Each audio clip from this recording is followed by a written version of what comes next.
Let there be peace. Let there be peace. Om Shanti, Shanti, Shanti. Namaskar, Namaskar. Welcome.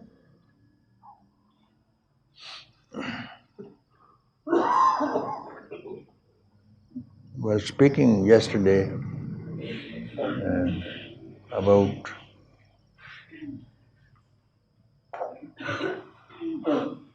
self-inquiry, and some letters that I received, they had some difficulties that they couldn't do it. So further, we'll speak this morning again. First of all, to realize yourself, to identify yourself with consciousness, bliss, and your own being, you don't need any practice. Neither any dhyana, nor yoga, nor any pilgrim places you have to visit for this. Neither any charities. This is only escapism, because consciousness, bliss and being is here. So, what is needed so that you know that being is already here within you, to avoid the obstacles to it, hindrances. In spiritual life as well as in secular life, in your day-to-day living also, for every success, spiritual or secular, material success, you have to avoid only the obstacle. For instance, you want to buy a house in countryside. House is available, you don't have funds. Obstacle is only money.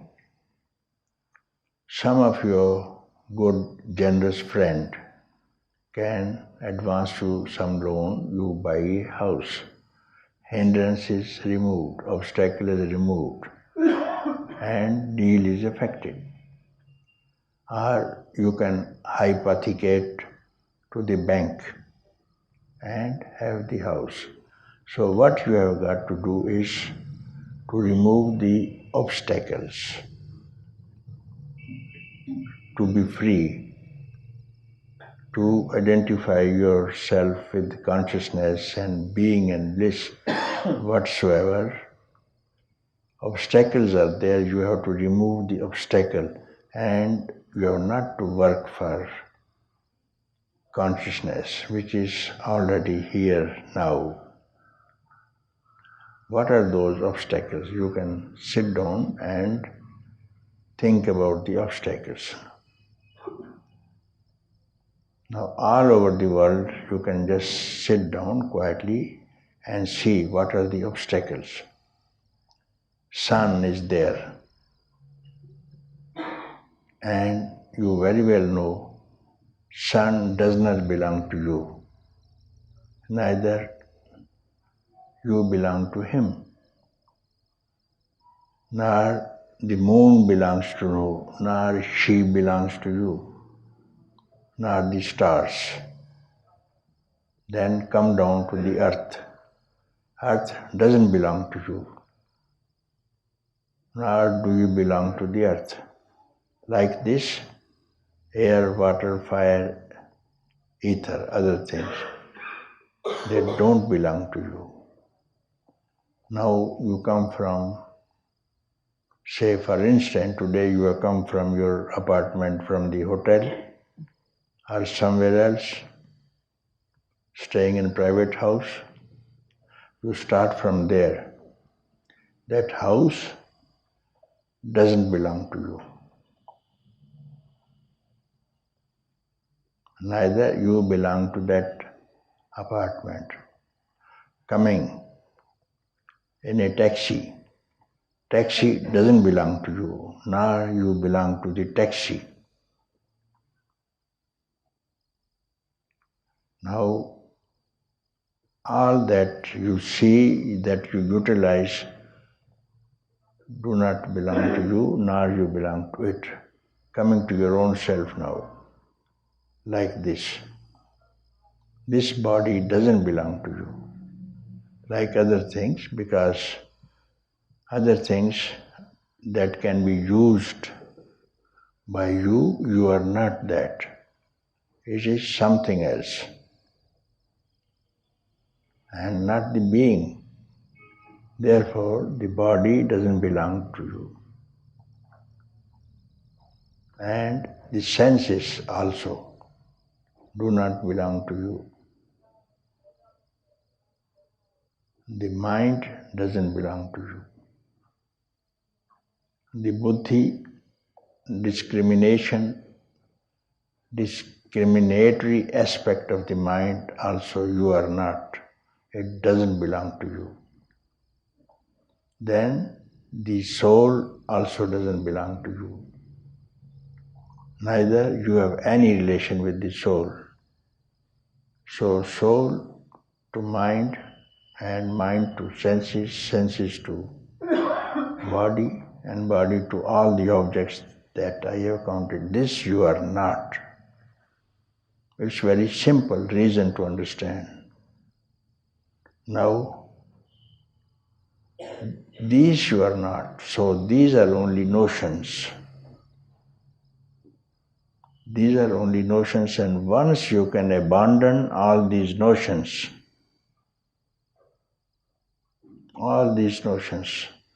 you abandon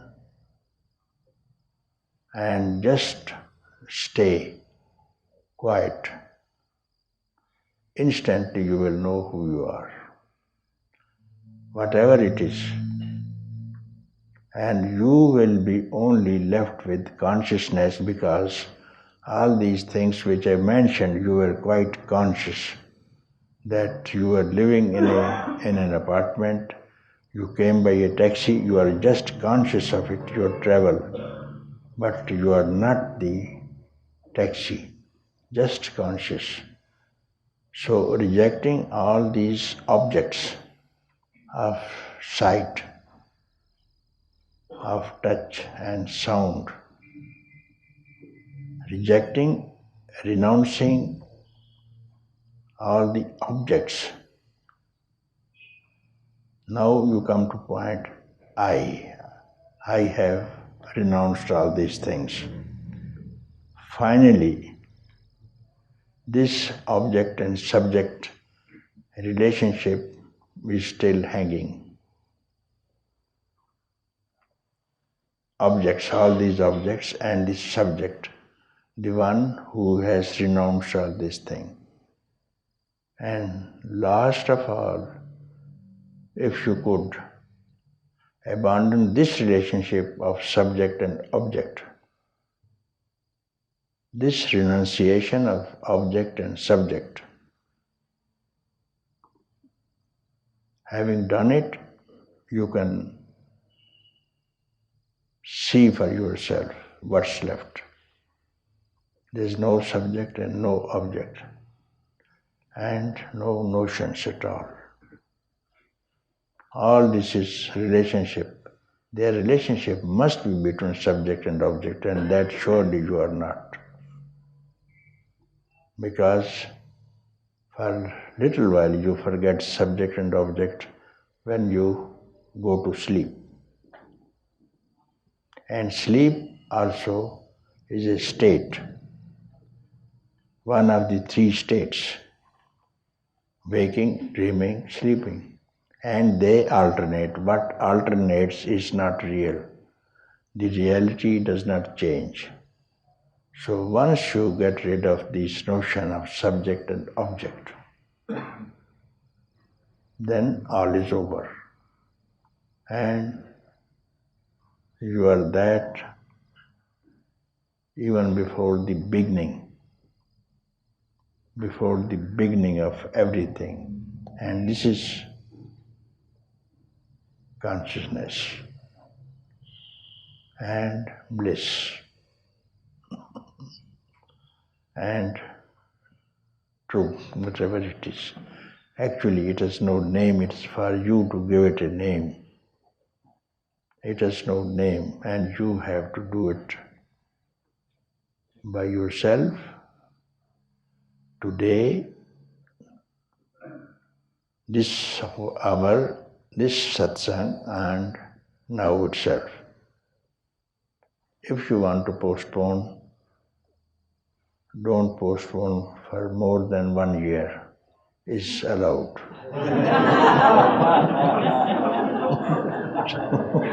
Not more than, who knows? Who knows? 1 year. Nobody is sure for this next year, not even for 1 hour. You are not sure what's going to happen next minute, because I remember I was going to Frankfurt from Delhi, and one young woman with her 7-year-old daughter, she was going to meet her husband who was waiting at Frankfurt to receive her. So on the way, on board, she collapsed, massive cardiac failure, and she died. And this girl was there. So she must have been very fit to travel, taking her 7-year-old daughter also. Alas, if she knew, nobody knows. So time at hand is this. This is your time. The next hour belongs to Yama, who is merciless on all beings. Yama, you know, death. He has not spared even saints, sages, gods. But one person cannot come into its teeth. Who is that person? Who is free? Because death will take away the concept of body, notion that I am the body, and how it has been removed as an obstacle, and you are free, you are not the body. Therefore, let this Yama come now and take away what doesn't belong to you and what you are not. Let it take away the body. Yama takes away all bodies only, and not one who is nothingness, who is emptiness, who is consciousness. Even Yama has to die one day. Death even has to die one day for the next yuga. Many Yamas have died, you see. So, one who is free of all notions, he is not afraid of even death, because many people write, I am afraid of death here also. In yesterday's letters also, I am afraid of death. What is death? First of all, you have to remove your notion. What is death that you are afraid of? First know yourself and then speak about death, if you have any. You perhaps will like even Yama, you invite even Yama. Don't be afraid of him. Only you give up your notion of the body, and then who are you? Even Yama is your slave. So this is